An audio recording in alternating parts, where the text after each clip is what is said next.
kind of moving on from the optimal candidate for SWOE, one of the questions that we got was with, and this will be specific to TACPs, right? But with the cuts in TACPs, why do we still need so many people coming in? And we've already had, the Air Combat Command's functional manager on to kind of deep dive into what those cuts actually mean, because on the surface, when you hear, okay, they're being cut by X percentage, you're like, okay, they're just taking people and going, and then they're getting out.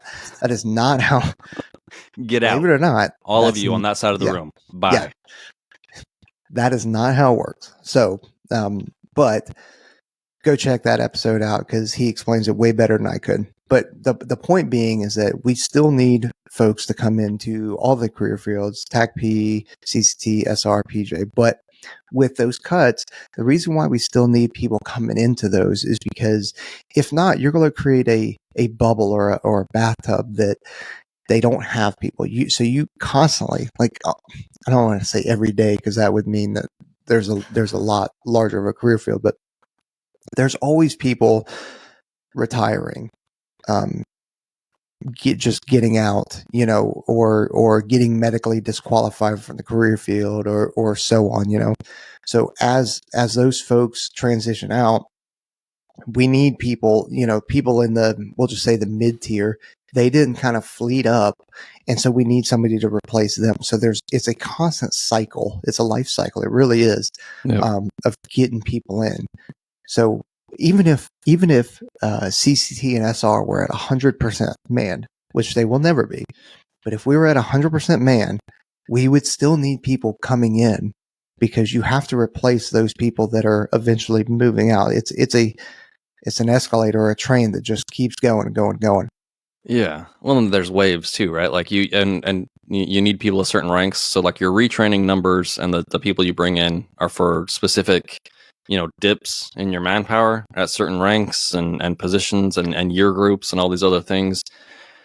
It's a lot of Air Force admin stuff. But yeah, you need that next generation to come in behind you because people are always getting out. There's nothing static about the career fields, the manpower, at least. There's nothing static about any of the career fields manpower. No.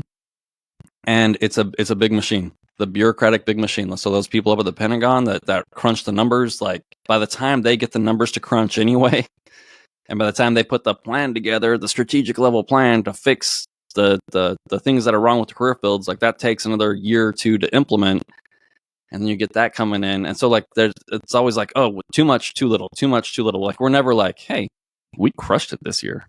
And we got it exactly right. Things are perfect. Like that's just not how it works. You're dealing with way too many systems, processes, people, and variables. Like every single human in that system is a variable that is fairly unpredictable. Like it's you don't know if they're gonna re-enlist until they re-enlist. Like you don't know if they're gonna retire until they retire. So and then all the other things that could happen to that person and whether or not they can take an assignment, whether or not they end up outside of their career field because of humanitarian reasons or all these other things.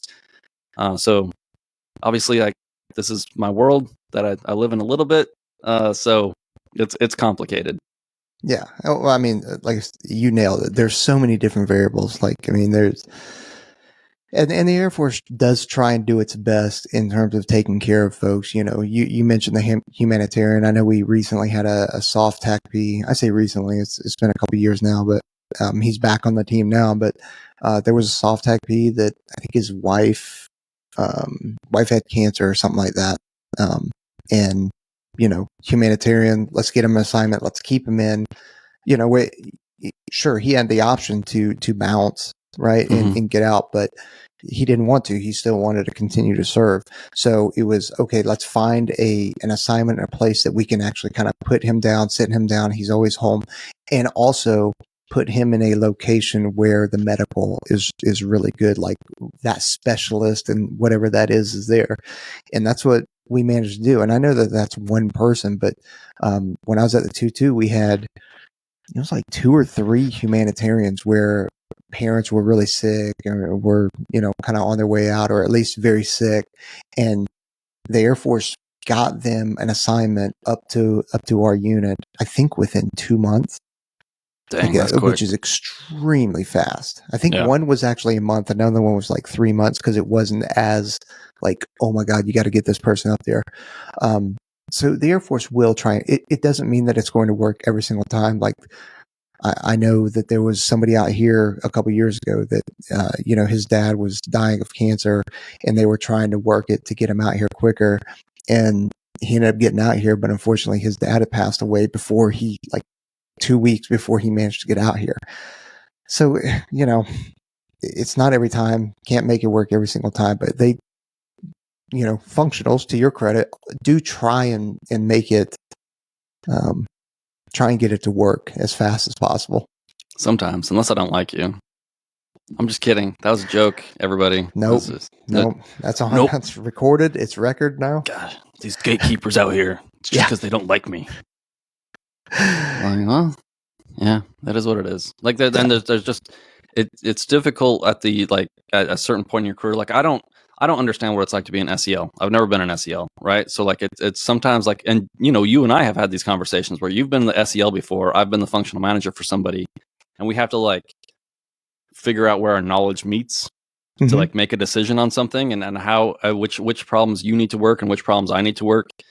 And so, and it was really actually a good time when, I'm dealing with this person's supervisor, who was Aaron, their chief, who was Peaches, and I'm the functional, and we also do a podcast together, and we're all friends. and then working through the Air Force processes and trying to do what's right for everybody involved. Yeah, which I think, if I remember right, I think that worked out just fine. It did. Yeah. Which is fun. Like when you can actually, as a functional or as an SEL or a supervisor, when you can actually call somebody or you can make the system work and it works, and you're like, oh my God, dude, I didn't think that this would happen, but it was a big win. Like that's awesome for all parties. Everybody's on board with it. It's great. But what you don't see is also the next 18 phone conversations and online meetings that people are like, I don't understand. Like, it takes a lot of work to make these things happen for an individual. I'm not complaining. I'm just letting you know, like, everybody is like, oh, I can just call the functional and like this happens. And this is just me complaining now. And it's like, no. Like, it takes a whole, like, you got to talk to AFPC, A1, all these other people, the person where that person was projected to go maybe for an assignment, or all these other things, and, move people around. And it's a good time. Math. Yeah. It's maths. It's a lot of math. It's a big math problem with some variables that are variables that either shouldn't exist, or variables that are so complicated and they're 3 layers deep variables. It's weird.